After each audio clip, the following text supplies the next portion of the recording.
ദൈവത്തിൻ്റെ അതിപരിശുദ്ധ നാമം വാഴ്ത്തപ്പെടുമാറാകട്ടെ.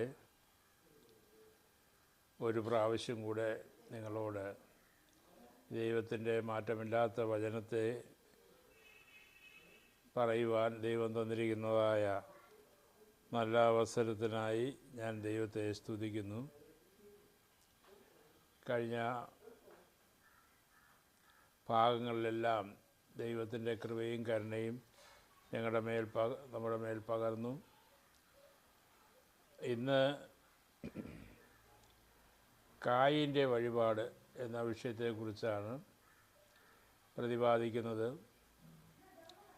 ഈ പറയുന്ന വിഷയങ്ങൾക്കൊക്കെ ധാരാളം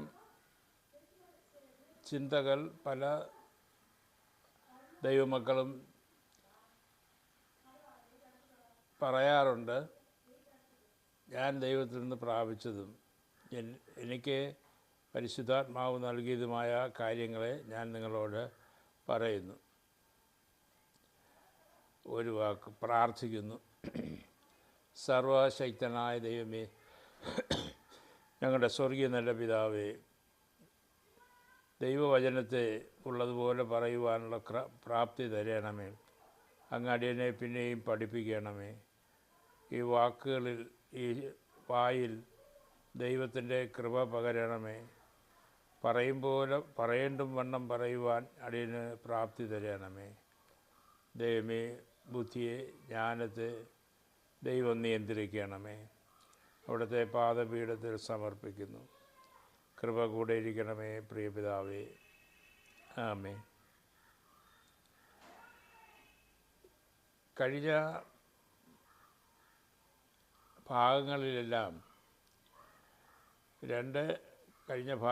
രണ്ട് സാധാരണ ചോദിക്കുന്നതായ ചോദ്യത്തിന് മറുപടിയാണ് പറഞ്ഞത്. ഒന്ന്,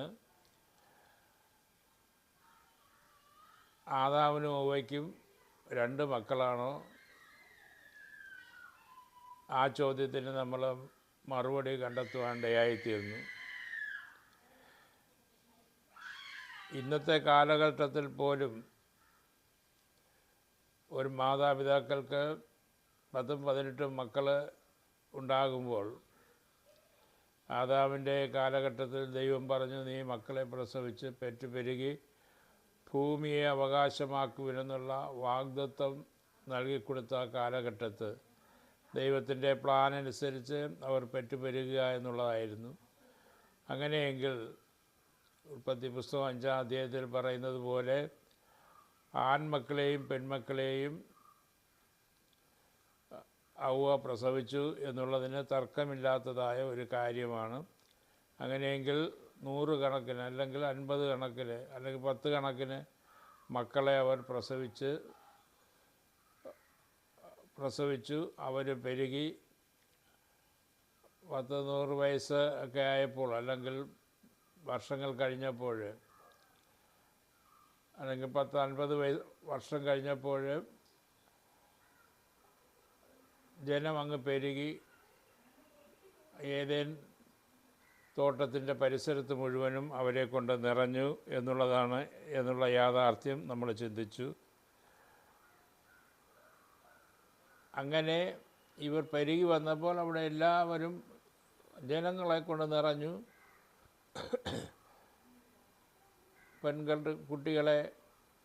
ആൺകുട്ടികൾ ഭാര്യമായി തോന്നിയവരെയെല്ലാം സ്വീകരിച്ചു. നമ്മൾ 6-ാം അധ്യായത്തിൽ കാണുന്നത് പോലെ സൗന്ദര്യമുള്ളതെന്ന് തോന്നിയവരെയൊക്കെ അവർ ഭാര്യമാരായി സ്വീകരിച്ചു എന്നുള്ളത് നാം കാണുന്നു. അങ്ങനെ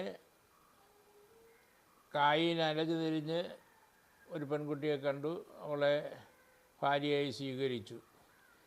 ഇത് വലിയ വ്യാഖ്യാനമോ വലിയ ബുദ്ധിയോ ജ്ഞാനമോ ഒന്നും കടത്തേണ്ട ആവശ്യമില്ല. സാധാരണ ബുദ്ധിക്ക് മനസ്സിലാകുന്ന ചില കാര്യങ്ങളാണ്. ഇനി അടുത്തൊരു ചോദ്യമാണ്, കായീൻ്റെ യാഗത്തിൽ ദൈവം എന്തുകൊണ്ട് പ്രസാദിച്ചില്ല? ദൈവം പക്ഷപാതം കാണിച്ചില്ലേ എന്നുള്ള ചോദ്യം. അതിനും ബൈബിളിൽ തന്നെ മറുപടി പറയുന്നുണ്ട്. വളരെ ലഘുവായ കാര്യത്തിൽ ബൈബിളിൽ തന്നെ മറുപടി പറയുന്നുണ്ട്.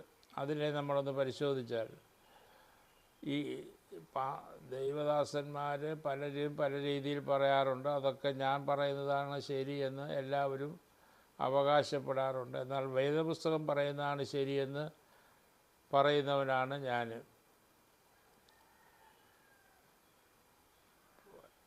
കായീൻ ആട്ടിടയനായിരുന്നു, ഹാബേലോ കായീൻ കൃഷിക്കാരനായിരുന്നു, ഹാബേൽ ആട്ടിടയനായിരുന്നു. അപ്പോൾ രണ്ടുപേരും അവരവരുടേതായ നല്ല മനസാക്ഷിയിൽ നിന്ന് തന്നെയാണ് യാഗവസ്തുക്കളെ കൊണ്ടുപോയി. യാഗം കഴിക്കുക എന്ന് പറഞ്ഞാൽ അന്നത്തെ കാലത്ത് അവർക്കറിയാവുന്നുള്ളതുപോലെ അന്ന് യാഗത്തിന് നിയമങ്ങളൊന്നും ഇല്ലായിരുന്നു. എത്ര തരം യാഗം ഉണ്ടെന്നൊന്നും അറിഞ്ഞുകൂടാ. അത് മോശയുടെ കാലത്താണ് ദൈവം മോശയ്ക്ക് പറഞ്ഞു കൊടുത്തത്. യാഗങ്ങൾ പല വിധത്തിലുണ്ട്, അത് നടത്തേണ്ടുന്ന രീതി ഇന്നതാണ് എന്ന് പറഞ്ഞു കൊടുത്തത് അത് മോശയ്ക്ക് ശേഷമാണ്.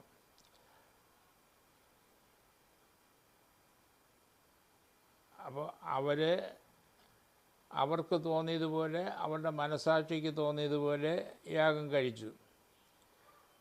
ആട്ടിടയനായ ഹാബേൽ ആട്ടിൻകൂട്ടത്തിൽ നിന്ന് ഒരെണ്ണത്തെ കൊണ്ടുവന്ന് യാഗം കഴിച്ചു. കായീൻ കൃഷിസ്ഥലത്ത് നിന്ന് കിട്ടിയതിൻ്റെ ഒരു ഭാഗം എടുത്തു കൊണ്ടുവന്ന് യാഗം കഴിച്ചു. അപ്പോൾ ദൈവം കായീൻ്റെ യാഗത്തിൽ പ്രസാദിച്ചില്ല, മൂത്തവൻ്റെ യാഗത്തിൽ, ഹാബേലിൻ്റെ യാഗത്തിൽ പ്രസാദിച്ചു. അപ്പോൾ അതിൽ അരിശം തോന്നിയ കായീൻ, അവൻ്റെ ഹൃദയം കഠിനപ്പെട്ടു. അവൻ വല്ലാത്ത ഒരു അവസ്ഥയിലായി. അപ്പോൾ ദൈവം അവനെ കണ്ട് ഒരു കാര്യം ചോദിച്ചു. ഉൽപ്പത്തി പുസ്തകം 4-ാം അധ്യായം 7-ാം വാക്യത്തിൽ, കായീനെ, നിൻ്റെ മുഖം വാടുന്നതെന്ത്? നന്മ ചെയ്തിരുന്നു എങ്കിൽ നിനക്ക് പ്രസാദമുണ്ടാകുകയില്ലയോ? പാപം വാതിൽക്കൽ കിടക്കുന്നു, അതിൻ്റെ ആഗ്രഹം നിന്നോടുകൂടെ ആകുന്നു, നീയോ അതിനെ ജയിച്ചടക്കണമെന്നാണ് ദൈവം തന്നെ കായീനോട് അഡ്വൈസ് ചെയ്യുന്നത്. ഒരു പ്രശ്നമില്ല കായീനെ, നീ നന്മ ചെയ്യേ, നിനക്ക് ദൈവപ്രസാദം ഉണ്ടാകും. തിന്മ ചെയ്താൽ നിനക്ക് ദൈവപ്രസാദം ഉണ്ടാകുകയില്ല എന്ന് അവനൊരു താക്കീതും കൊടുത്തു. പക്ഷേ അത് കായീൻ്റെ ഹൃദയത്തിൽ കൂടുതൽ കാഠിന്യത ഉണ്ടാകുകയാണ് ഇടയായിത്തീരുന്നത്. നമുക്ക് ഇപ്പോൾ അറിയാം, നമ്മുടെ മക്കളിൽ ചിലരോട് ചില ഉപദേശങ്ങൾ പറഞ്ഞാൽ അത് അതുപോലെ സ്വീകരിക്കുന്ന കുഞ്ഞുങ്ങളുമുണ്ട്. അതിനെ എന്നോട് എന്തിനിങ്ങനെ ചെയ്തു, ഞാൻ കറുപ്പനായതുകൊണ്ടാണ്, ഞാൻ വെളുപ്പനായതുകൊണ്ടാണ്, ബുദ്ധിയില്ലാത്തവനായതുകൊണ്ടാണ്, എന്നെ ഇഷ്ടമില്ലാത്തതുകൊണ്ടാണ്, അങ്ങനെ 1000 കാര്യങ്ങൾ പറഞ്ഞ് മാതാപിതാക്കളെ വേദനിപ്പിക്കുന്ന ഒരനുഭവം ഇന്നുമുണ്ട്. അന്നും കായീൻ അത് തന്നെ ചെയ്തത്. അവൻ്റെ ഹൃദയത്തിന് കാഠിന്യത വർദ്ധിക്കുകയാണ് ചെയ്തത്. ഇതിനും ഒരു കാരണം വേദപുസ്തകം പഠിപ്പിക്കുന്നു. ഒരു പക്ഷേ നമുക്ക് അത് മനസ്സിലാക്കുവാൻ കഴിയുന്നില്ല, എനിക്കുൾപ്പെടെ. ഈ കായീൻ്റെ യാഗത്തിന് ദൈവം പ്രസാദിക്കാത്തത് യോഹന്നാൻ്റെ ലേഖനം 3-ാം അധ്യായം 12-ാം വാക്യത്തിൽ, യോഹന്നാൻ 3-ാം അധ്യായം 12-ാം വാക്യത്തിൽ പറയുന്നത്, കായീൻ ദുഷ്ടനിൽ നിന്നുള്ളവനാകൊണ്ട് അവൻ്റെ യാഗത്തിൽ ദൈവം പ്രസാദിച്ചില്ല. ഈ ഭാഗം എങ്ങനെയാണ് വിവരിക്കേണ്ടതെന്ന് എനിക്കും അറിഞ്ഞുകൂടാ. എങ്ങനെയാണ് കായീൻ ദുഷ്ടനിൽ നിന്നുള്ളവനായത്? ദുഷ്പ്രവൃത്തി ചെയ്തതുകൊണ്ടാണോ, ദുഷ്ടനിൽ നിന്ന് ജനിച്ചതുകൊണ്ടാണോ? ഇത് രണ്ടും മനസ്സിലാക്കാൻ കഴിയാത്ത കാര്യമാണ്. എനിക്ക് മനസ്സിലാക്കാൻ കഴിയാത്ത കാര്യമാണ്.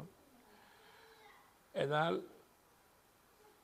കായീൻ ദുഷ്ടനിൽ നിന്നായതുകൊണ്ട് അവന് ദുഷ്ടത ചെയ്യാനേ കഴിയൂ, നന്മ പ്രവർത്തിക്കാൻ കഴിയില്ല. നന്മ ചെയ്യാൻ അറിഞ്ഞിട്ടും അത് ചെയ്യാത്തവന് പാപം തന്നെ എന്നാണ് ബൈബിൾ പഠിപ്പിക്കുന്നത്. അപ്പോൾ അനുജനെ കൊല്ലുന്നത് പാപമാണെന്നോ തെറ്റാണെന്നോ ഒക്കെ കായീൻ അറിയാമായിരുന്നെങ്കിലും അവന് അങ്ങനെ കൊല്ലാൻ പ്രേരണ ഉണ്ടായി.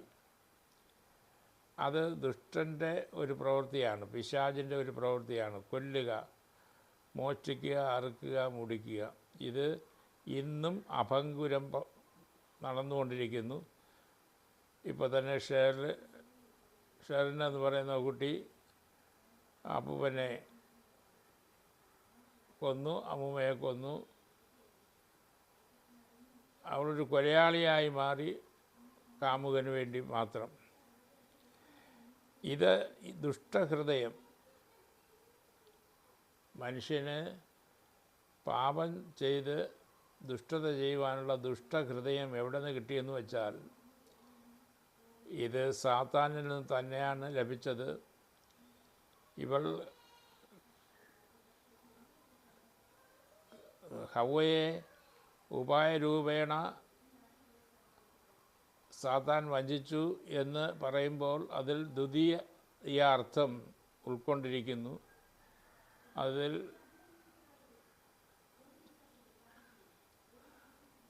ഒരർത്ഥം കായീൻ സാത്താൻ്റെ സന്തതിയായിരിക്കാം. കായീൻ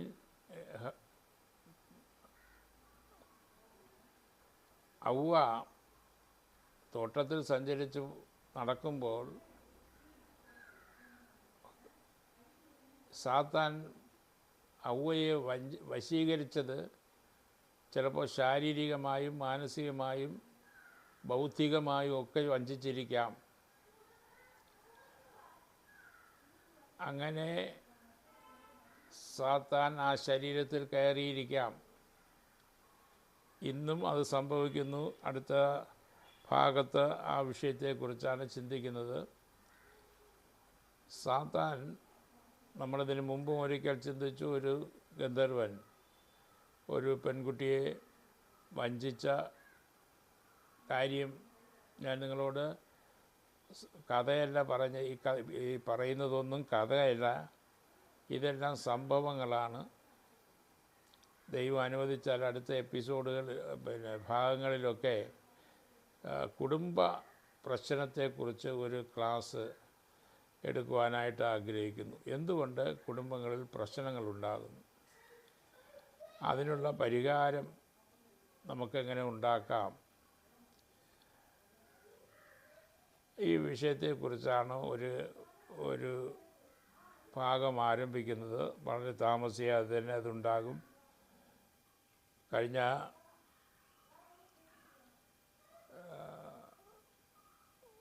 ഒരു ഭാഗത്ത് ഒരു ചോദ്യം ചോദിച്ചത് ഒരു കുട്ടി മാത്രം ഏകദേശം ശരി ഉത്തരം പറഞ്ഞു. ആദ്യത്തെ സൃഷ്ടി ഏതാണ്? പാമ്പിനെ പിടിച്ച് എന്താണ് ചെയ്യുന്നത്, പാമ്പിൻ്റെ പൂർണ്ണ പേരെന്താണ് എന്നുള്ളത് ചോദിച്ചു. അത് ഒരു ആൾ മാത്രം ഏകദേശം ശരിയായ ഉത്തരം പറഞ്ഞു. അപ്പോൾ ഇതാണ് നമ്മുടെ ബൈബിൾ പഠനം എന്ന് പറയുന്നത്. ഈ കായീൻ ദുഷ്ടനിൽ നിന്നുള്ളവനാകൊണ്ട് അവന് നല്ലത് ചെയ്യാൻ കഴിയാതെ പോയി. അതിന് കാരണക്കാരി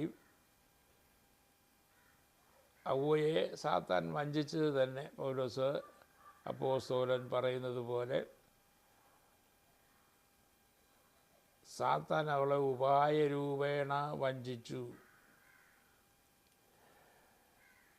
ഹൈന്ദവ പുരാണത്തിൽ 5 മക്കളെ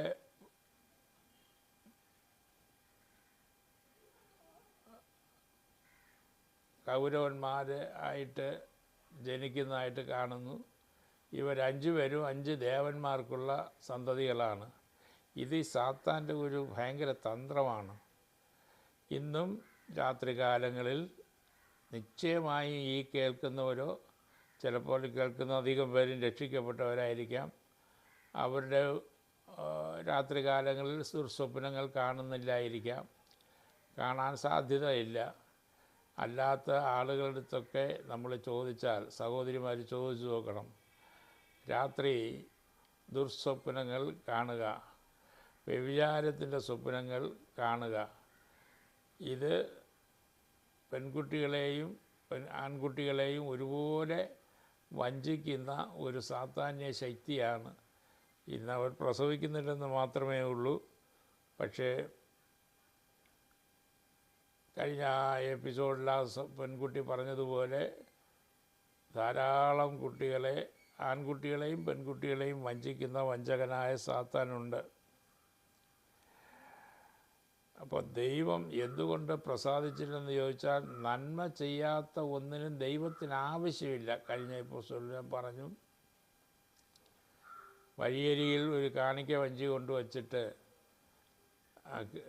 അവിടെ എറിഞ്ഞു കൊടുക്കുന്ന രൂപ സ്വീകരിക്കുന്നവനല്ല ദൈവം. അത് ഭയഭക്തിയോടുകൂടെ നമ്മൾ കൊടുത്തെങ്കിൽ മാത്രമേ ദൈവം സ്വീകരിക്കുന്നുള്ളൂ. മോശയോട് ദൈവം പറഞ്ഞത്, നല്ല മനസ്സാക്ഷിയോടെ കൊണ്ടുവരുന്നവനോട് വഴിപാട് സ്വീകരിക്കുക എന്നാണ്.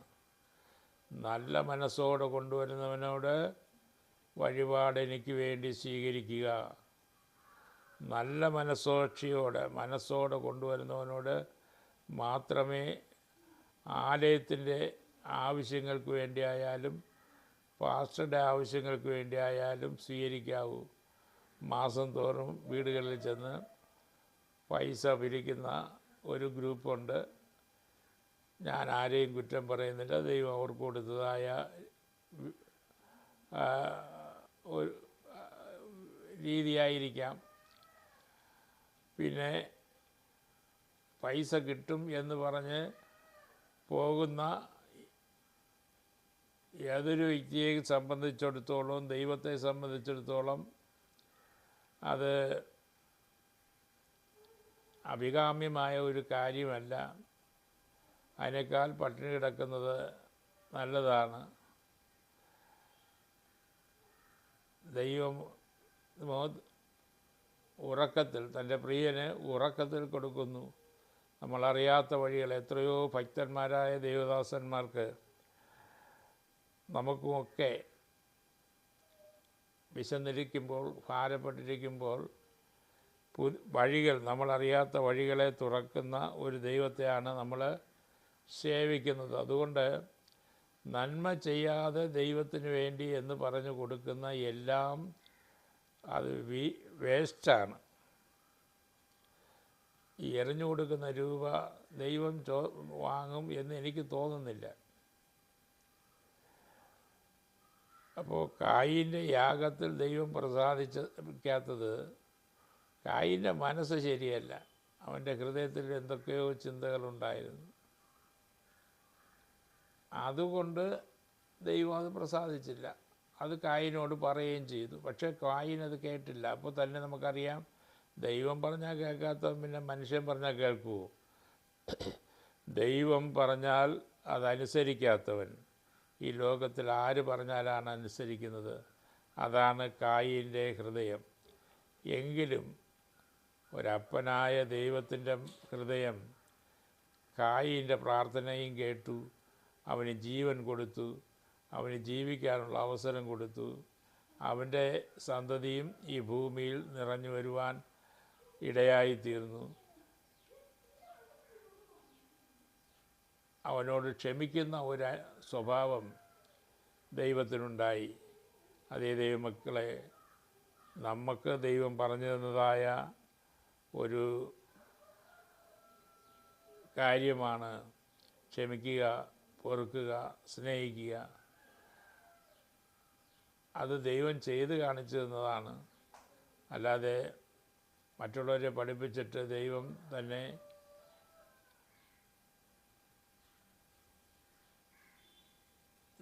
ദൈവം വേറെ ഒന്ന് ചെയ്തിട്ട് മറ്റുള്ളവരെ പറഞ്ഞു എന്ന് അത് പറയുകയല്ല ചെയ്തത്.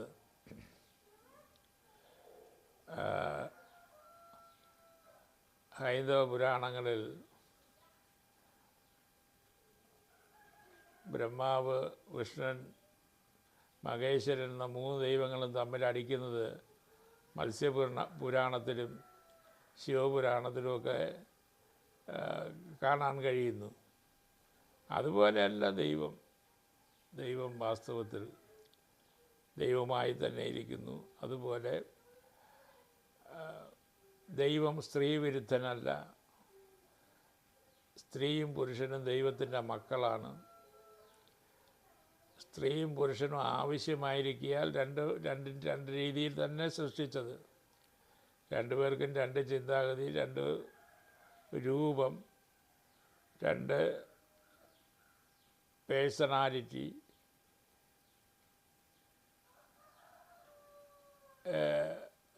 ശാരീരിക ഘടന, ഇതെല്ലാം 2 രീതിയിൽ തന്നെയാണ് സൃഷ്ടിച്ചത്. ഒന്നിൽ നിന്ന് അവനെ 2ആക്കി. അപ്പോൾ പിന്നെയും അത് ഒന്നാകുന്ന അവസ്ഥയിലാണ് ദൈവത്തിൻ്റെ പ്രവൃത്തി. അതെ, ഞാനിവിടെ പറയുന്നത് ഇതിനൊന്നും പ്രത്യേക വലിയ ബുദ്ധി ജ്ഞാനമൊന്നും കടത്തി പാണ്ഡിത്യമൊന്നും ആവശ്യമൊന്നുമില്ല. ബൈബിളിൽ തന്നെ പറയുന്നു 2 കാര്യം. ഒന്ന്, കായീനെ, നീ നന്മ ചെയ്തിരുന്നുവെങ്കിൽ നിനക്ക് പ്രസാദമുണ്ടാകുകയോ ഇല്ലയോ? പാപം വാതിൽക്കൽ കിടക്കുന്നു, അതിൻ്റെ ആഗ്രഹം നിന്നോടുകൂടെ ആകുന്നു, നീയോ അതിനെ ജയിക്കണമെന്ന്.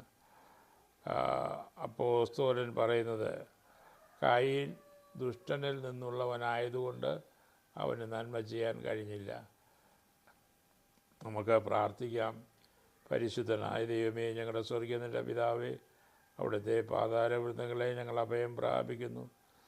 ഞങ്ങൾക്ക് പലപ്പോഴും അറിഞ്ഞുകൂടാതിരിക്കുന്ന വിഷയങ്ങൾ ഞങ്ങളെ പഠിപ്പിക്കണമേ. അങ്ങയുടെ നാമത്തെ ഉയർത്തണമേ. ദൈവമേ, ഏത് ആവശ്യത്തിനും ദൈവം സ്നേഹവാനും കരുണയുള്ളവനും അപ്പന് മക്കളോട് കരുണ തോന്നുന്നതുപോലെ കർത്താവിന് കരുണ തോന്നുന്നതുകൊണ്ട് സ്തോത്രം. ദൈവമേ, തുടർന്ന് ഞങ്ങൾക്ക് ചിന്തിക്കുവാനും പഠിക്കുവാനും ഞങ്ങളെ പഠിപ്പിക്കുമാറാകണമേ. ക്രിസ്തയേശുവിൻ്റെ നാമത്തിൽ തന്നെ പിതാവേ, ആമേൻ. ഇത് മുഴുവനും കേട്ടതായ എല്ലാ ദൈവമക്കൾക്കും യേശുവിൻ്റെ നാമത്തിൽ സ്നേഹവന്ദനം അറിയിക്കുമ്പോൾ തന്നെ